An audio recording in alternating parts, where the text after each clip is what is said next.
Welcome to Telugu classes by పూర్ణిమ.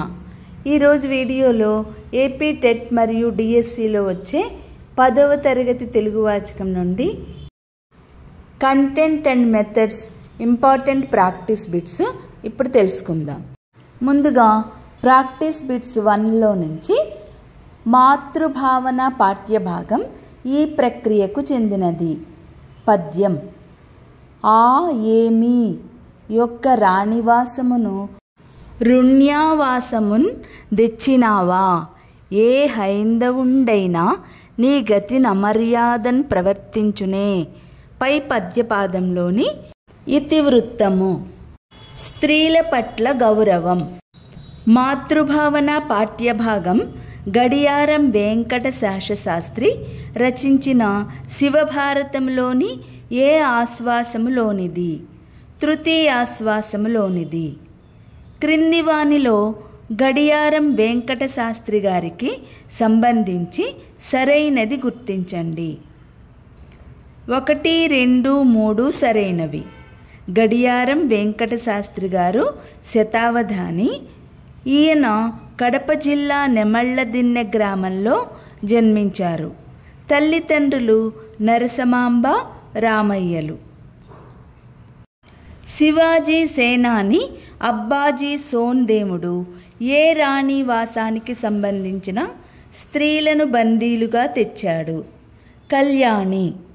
త్రిమూర్తులను తన పాతివ్రత్యంతో చంటిబిడ్డలుగా చేసి వారికి జోలపాడిన మహనీయురాలు ఎవరు?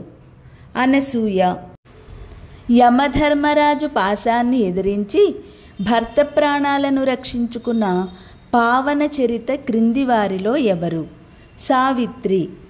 దగద్దగాహన మద్యము పూలరాశిగా విహరించియున్న సాధ్వీమ తల్లి సీత.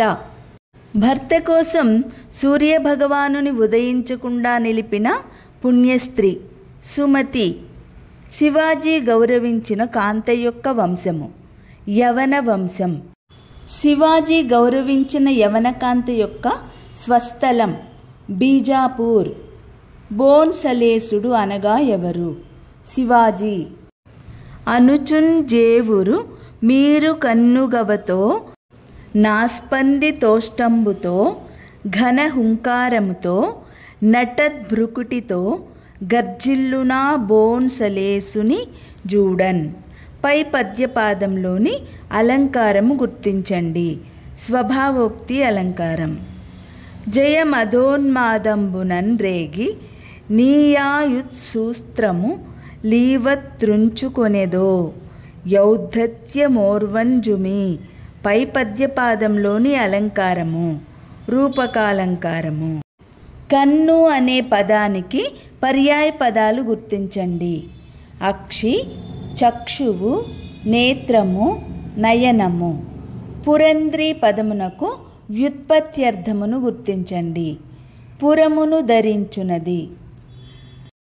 అనునాసిక సంధిలో వర్గ ప్రథమాక్షరాలకు నా గాని మా గాని పరమైనప్పుడు అదే వర్గ అనునాసికాలు ఇలా వస్తాయి, ఆదేశంగా వస్తాయి.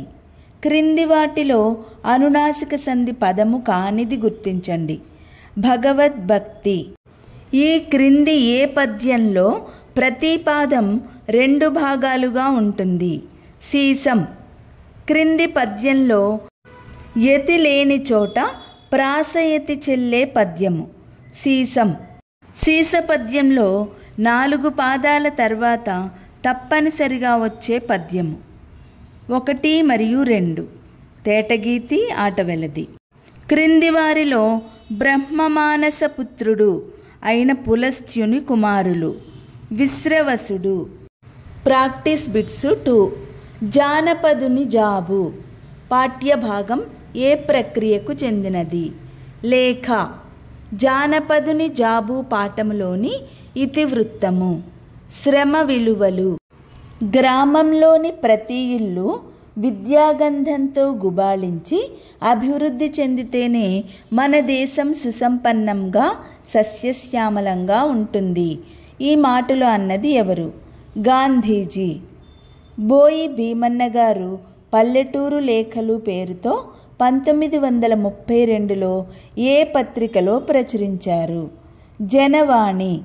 1933లో బోయి భీమన్న గారు ప్రజామిత్ర పత్రికలో గ్రామంలోని దళితులు, పేదల జీవితాల గురించి ఏ పేరుతో ప్రచురించారు? జానపదుని జాబులు. జానపదుని జాబులు అనే పాఠమునకు మూలము బోయి భీమన్న లేఖల సంపుటి. జానపదుని జాబులు పాఠం ఈ జిల్లా యాసలో సాగింది. తూర్పుగోదావరి జిల్లా. ప్రతిభను తలెత్తనివ్వరు పండితులు, పాండిత్యాన్ని తలెత్తనివ్వరు పామరులు అని పలికినవారు బోయి భీమన్న. ఈనాడు సాహిత్యం అంటే కులం, మతం, వర్గం, ముఠా అని ధైర్యంగా తన మనసులోని మాటను కలం ద్వారా తెలిపినవారు భీమన్న. బోయి భీమన్న గారు జన్మించిన జిల్లా తూర్పుగోదావరి జిల్లా. భీమన్న గారు స్వాతంత్రోద్యమం సమయంలో పాల్గొన్న ఉద్యమం క్విట్ ఇండియా. బోయి భీమన్న గారు 1940-45 మధ్య చేపట్టిన వృత్తి ఉపాధ్యాయ వృత్తి. బోయి భీమన్న గారు 1978-84 మధ్య చేపట్టిన పదవి శాసన మండలి సభ్యులు. క్రింది వాటిలో బోయి భీమన్న గారి నాటకం పాలేరు క్రింది వానిలో భీమన్న గారి రచన కానిది. కూలివాడు. భీమన్న గారికి 1975లో ఏ రచనకు కేంద్ర సాహిత్య అకాడమీ అవార్డు వచ్చింది? గుడిసెలు కాలిపోతున్నాయి. క్రింది వాటిలో భీమన్న గారికి రాని పురస్కారం పద్మవిభూషణ్. కిరసనాయిలు పొగ కళ్ళల్లో పడుతుంది, కళ్ళు జబ్బు చేస్తాయి అని జానపదుని జాబులు అనే పాఠంలో అన్నది అమ్మ. జానపదుని జాబు పాఠంలో రూపాయల్ని అణాలు చేయాలంటే ఏమి చేయాలి అని అడిగినవారు జానపదుడు. ఈ పాఠంలో 10 రోజులు కష్టపడి పనిచేస్తే వచ్చిన కూలీ ఎంత? రూపాయి. పట్నాలలో 1 రూపాయిని వారు ఇలా ఖర్చు పెడతారు అని జానపదుడు చెప్పాడు. దమ్మిడీలలో వరికుప్ప చేలో నీరు పడ్డది, నీవు రావాలి అని ఎవరు పిలిచారు? కోటయ్య. కుప్ప పల్లాన్ని పడ్డది, ఆ మెరక చేలో వేద్దామనుకున్నాను, అంతర్వేది వెళ్ళగానే నూర్చేయాలి అని అన్నది ఎవరు? కోటయ్య. అబ్బే, పన్నులు వచ్చి తల మీద తన్నుతాయి, ఇంట్లో ఒక్క పింగాణి చిప్ప అయినా లేదు అని ఈ పాఠంలో పలికినవారు కోటయ్య. జానపదుని జాబు పాఠంలో ఎవరి ఇంటికి రేపు వెళ్ళాలి అనుకుంటున్నానని జానపదుడు తన మిత్రునికి లేఖలో తెలిపాడు. మూర్తిగారి. పట్టపగలు ఈ పదము యొక్క సంధి పేరు ఆమ్రేడిత సంధి. ఆయన కవి, ఆయన గాయకుడు, ఆయన విద్యావేత్త. ఈ వాక్యము సామాన్య వాక్యము. సమానంబునందు ప్రాతాదుల తొలియచ్చు మీది వర్ణములకెల్లా లోపంబు బహుళముగా నగు. క్రిందివానిలో ప్రాతాదులకు ఉదాహరణ కానిది మీద. క్రిందివానిలో ప్రాతాది సంధికి సంబంధించిన ఉదాహరణను గుర్తించండి. పూదోట. ఈ వీడియో లైక్ చేయండి, షేర్ చేయండి. మరిన్ని ముఖ్యమైన వీడియోల కోసం సబ్స్క్రైబ్ చేసుకోండి.